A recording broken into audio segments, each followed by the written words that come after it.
How's it going, guys? Peshcats here, and today I'm going to be showing you guys my favorite card in the Monogatari Second Series booster set, and I'm going to be showing you the ways you can use this card and why it's good and what you can use it against, things like that. So the card in question is this one right here. This is, I believe the name on Heart of the Cards is Child Within the Storm, Mayoi Hachikuji. And this is just my favorite card out of Monogatari Second Series. It's just really cool, and so let's find out what this card does. So it's a 0/0, 2500 power. The traits are Strange and Spirit. And her effect is, at the start of your opponent's attack phase, choose one of your opponent's characters in the front row. You may move it to another empty slot in your opponent's front row. If you do not, send this card to the waiting room. The card's effect itself is very powerful. I feel like players that don't understand how the card ability works would not really even maybe use the card in their deck. But personally, I think that the card's effect is very powerful in many situations at level 0 as well as outside level 0. So let's take a look at some of the situations that this card could be used in and what it can do in each situation.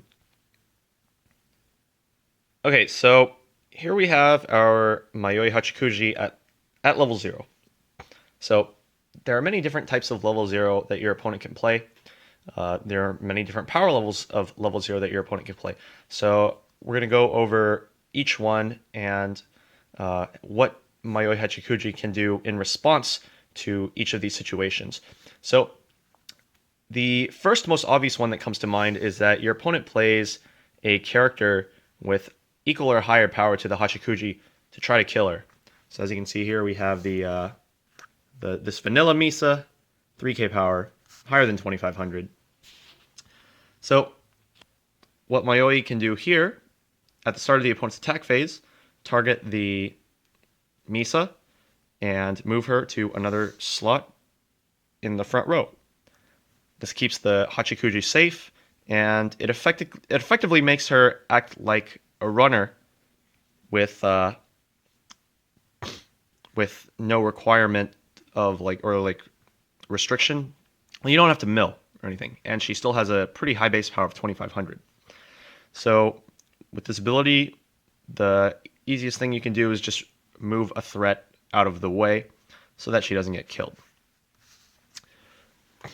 Now the next thing you can do, let's say your opponent has a character that is lower power than Hachikuji. That is Yusa Brainstorm, 1k power. Let's say your opponent drew crappy on the first turn. So in this situation, you have one of two options. You can either move it completely across the board so that it's still a direct attack. You might want to do this if you're at, say, 0/3 or 0/4. This direct attack will push you closer to your level 1 game so that you can play a Hachikuji Riki clone and push yourself to level 1 and do something with Shinobu Climax combo, reverse your opponent's level 0 and get searches. That's definitely a possibility. Or you can move it in front of the Hachikuji, and now your opponent will probably want to side attack, but you will be taking less damage. So this is probably better if you yourself are at 0/1 and not even close to leveling up yet. But if you are closer to leveling up, you might want to consider putting it in the opposite slot. But you have multiple options if your opponent plays a character that is lower than yours. Now this is personally my favorite, the Suiciders, but specifically the anti-runner Suiciders. So for those of you who don't know, this is Mio Honda from Idolmaster Cinderella Girls.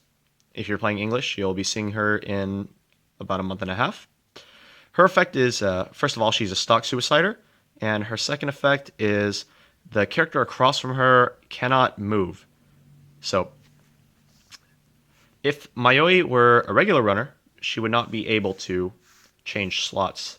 But this is Mayoi Hachikuji, so she says, screw that, I'm going to stay right here, and I'm going to make you move. So she gets around anti-runner suiciders, which is really, really cool. Or just anti-runners in general. She just gets around them because she herself is not moving. She's making them move. So she has a lot of ways to get around the opponent's plays, and there's really only one way to get rid of her at level 0. Or, well, there's 2 ways, but I'll show you what that is. So at level 0, there are 2 ways to make her die. So the first one is to fill up the entire front row. And the reason for this is in the ability. So you choose one of your opponent's characters in the front row, and you may move it to another empty slot in the front row. But if your opponent does not have any empty slots in the front row, then the last part of the effect where it says, if you do not, send this card to waiting room, happens. So if your opponent plays a full front row, she can target whoever she wants, but she can't move them. So she's automatically going to die. So that is one way that you can get her off the field.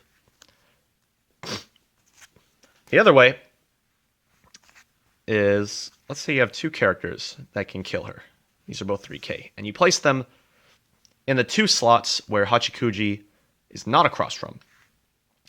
The Hachikuji now has one of 2 choices. She can either move one of them,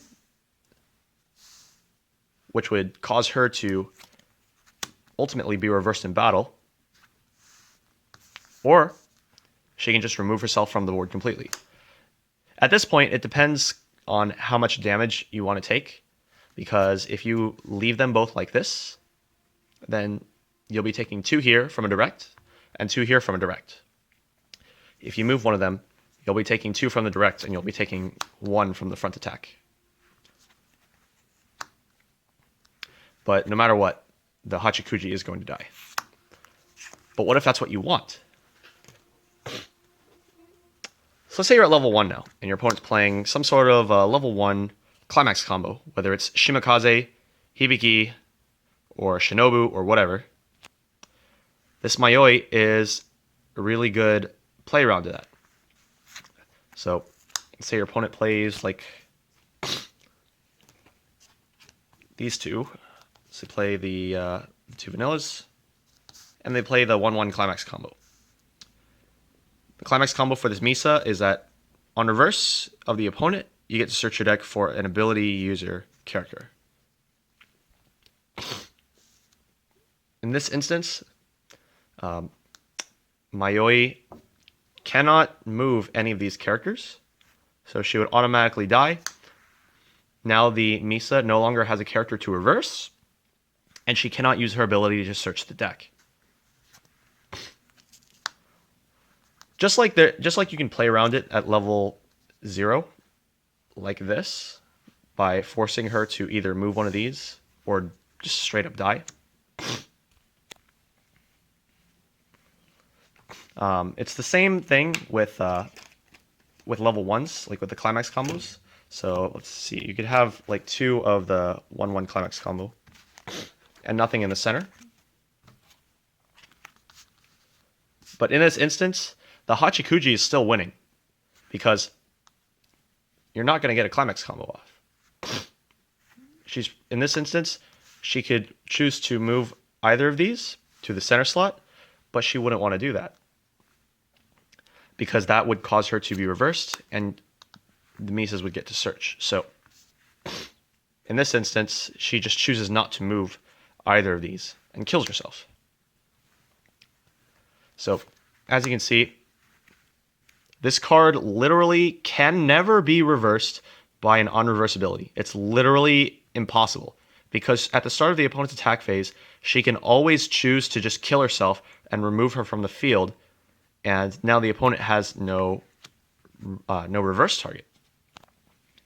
This is also relevant not only at level 1 or level 0, but also the levels above that. So we introduce cards like Clock Shooters or Restanders. This is the new Nico from the Love Live movie Extra Booster. She has the ability to Clock Shot with a Climax combo. It doesn't matter how many you play of this Nico. She's never going to Clock Shot this Mayoi. If you have a full front row, Mayoi cannot move any of the opponent's characters, and thus she dies and leaves an empty slot, which your opponent can't Clock Shot anything. And as a result, they're going to have to direct attack and solely rely on just soul damage to try to end the game. Same situation with the 1/1 Climax combos. Even if your opponent like leaves an empty space here and has like 2 Clock Shooters, tries to get you to move one of them, you just target one of the 2 Clock Shooters and then choose not to move them. She gets removed from the field. And in that instance, your opponent only has 2 attacks. So if you're ever playing against this Hachikuji, you just need to know that you're never reversing this. So don't leave an open space. You're just losing yourself potential stock, potential damage, and it's just not worth it. So, but this card I just feel is a very good meta pick, simply due to the high popularity of on-reverse Climax combos. Like you look at decks like Tulavru, they have the Mekon on-reverse Climax combo, and just a bunch of decks recently getting these on-reverse Climax combos that cost 0 stock, and this is just the perfect counter to it. It's a great card at level 0 because it acts like a pseudo runner, and at the same time it has relevance throughout the rest of the game. Let's say you're playing against like Nisekoi. Nisekoi loves to use a Suicider or just ram a tiny character like a Chibi, so that it leaves an open space for you. And then when you direct attack that space, they're going to drop a Marika on you the next turn, and they're going to go to town because that Marika is going to be doing like 8 potential damage. But you have a card like Hachikuji in your deck, and you don't even have to worry about the Marika anymore. She's not a threat because she is never going to be reversed by Marika ever. 0% chance. It's impossible because you just take her off the field and your opponent can never reverse her. It's such a cool card. And the effect is like nothing like we've ever seen before, but it just has so much cool strategy behind it that it's just a really cool card. And I hope you guys consider putting this card into your Monogatari decks, because I just think it's one of my favorite cards in the set, if not one of my favorite cards in the game right now. So I hope you guys enjoyed this video. This has been Peshcats, and I'll see you next time. Bye.